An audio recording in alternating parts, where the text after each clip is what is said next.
Hi. Hi again. This is the third entry in our Pure Worship series. We thought, now that we finished the letter from the governing body that is the preface to the book, we should talk about the foundation idea, that is, pure worship has been restored. Let's deal with that first before we get into the paragraphs and the data of the book. That's a wrong premise to begin with. It's a fallacy. Just as we've said in another video that we'll attach at the end. I think there's 2 videos we're going to attach on this. The phrase true religion doesn't occur in the Bible. The closest you get is James 1, which we'll touch on at the end. But And neither does the phrase pure worship occur in the Bible.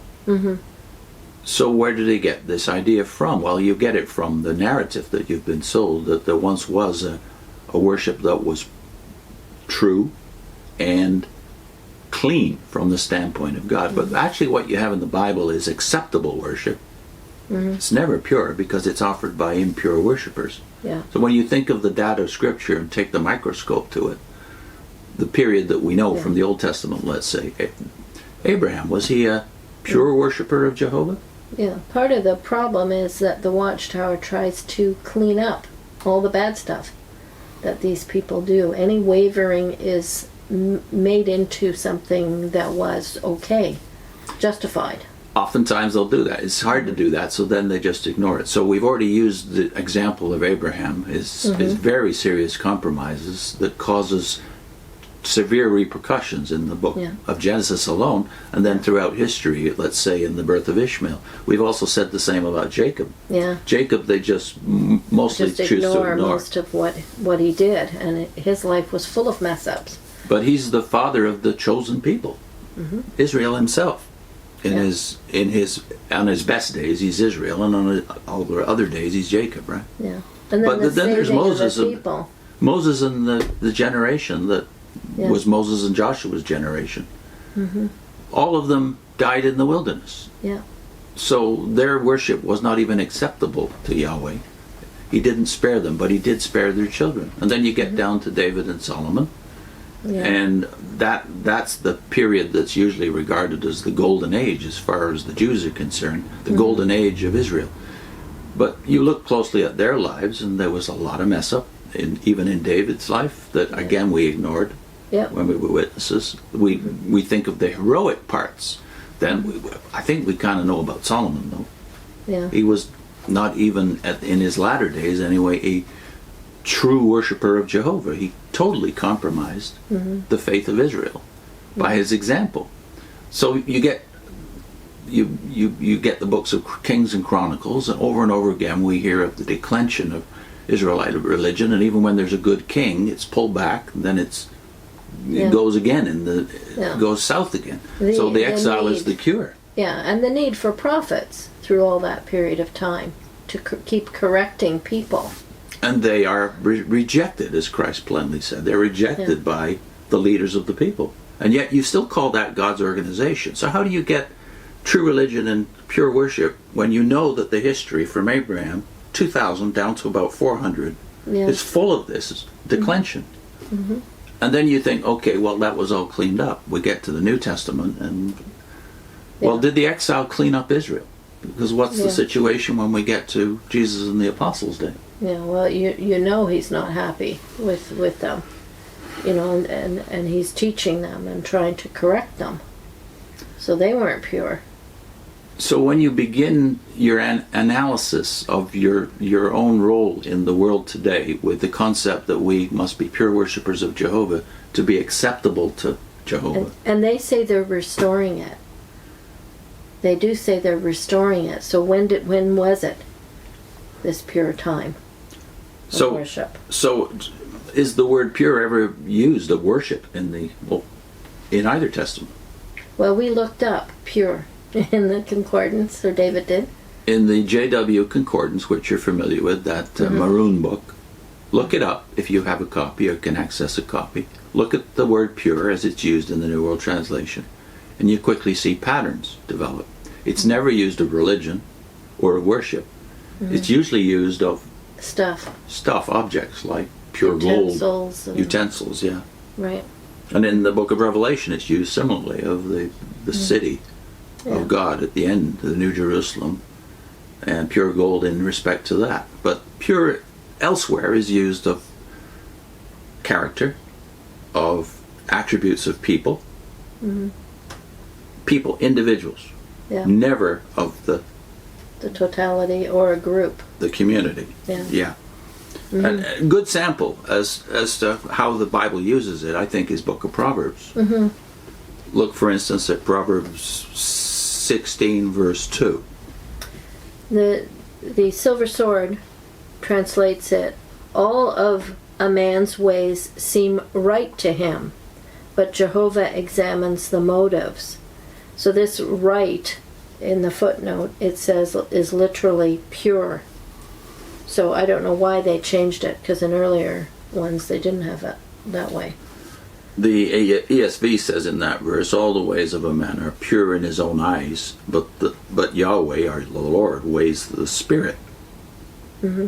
So here, the word pure, even as applied to individuals, is used negatively as a point of pride that needs to be rebuked. You always think you're right, you know. Yeah, so that you immediately get off on the right foot, which is that if you think you're pure, you're self-deceived. And another good example, I think, is 20 verse 9.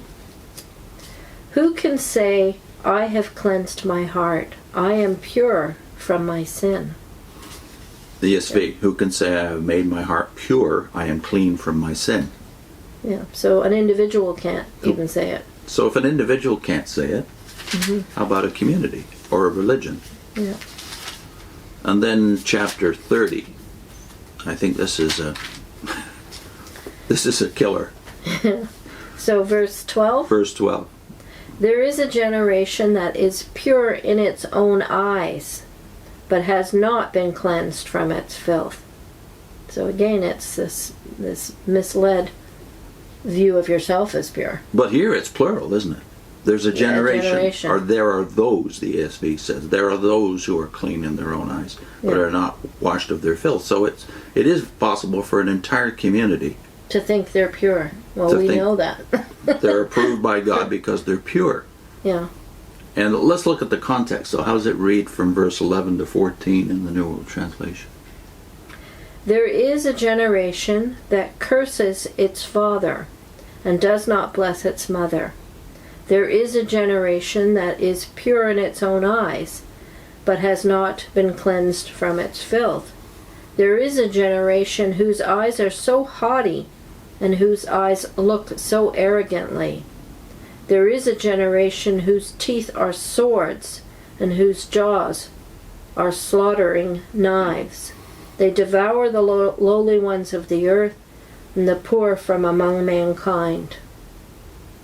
The ESV translates that. There are those who curse their fathers and do not bless their mothers. There are those who are clean in their own eyes, but are not washed of their filth. There are those, how lofty are their eyes, how high their eyelids lift. There are those whose teeth are swords, whose fangs are knives, to devour the poor from the earth and the needy from among mankind. Wow. You can't help but think of disfellowshipping.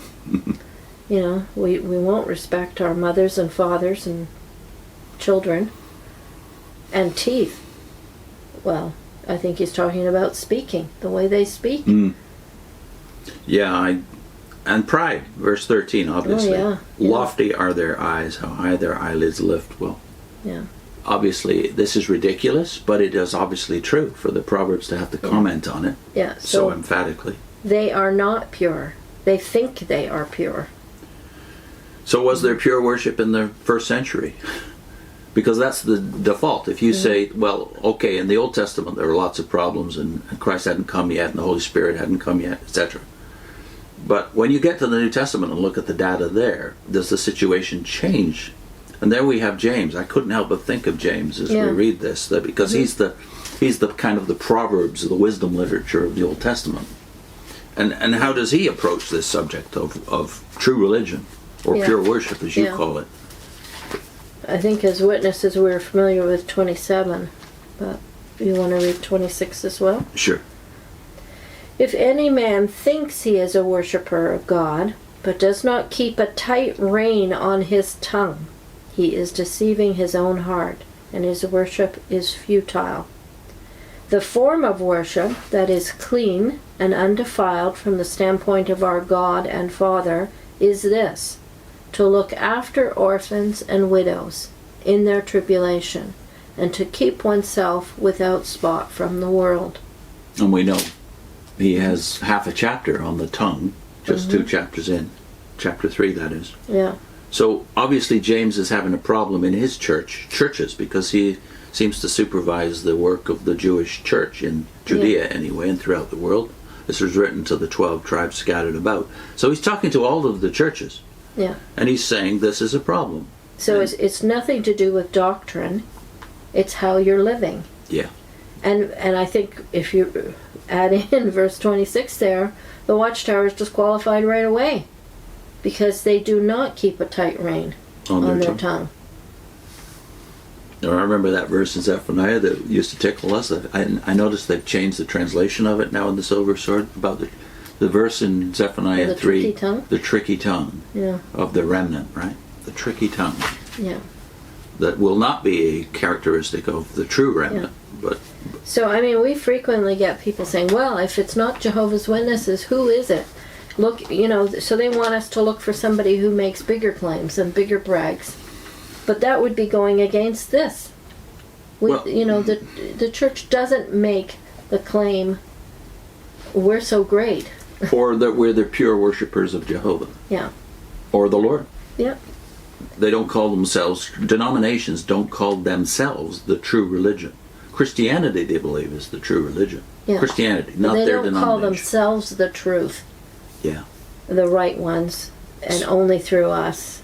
So we have a lot of caricatures that we take and we think that's the way everybody else is thinking. Mm-hmm. But it's often not true. It's not the way the church takes seriously, say, the parables that Jesus gives that illustrate that there won't be pure worship. No, that's right. For instance, to the question or the objection of a Jehovah's Witness who will say, okay, the Old Testament problems because. Mm-hmm. But the New Testament gives us pure worship, and then that pure worship becomes false worship for 18 centuries.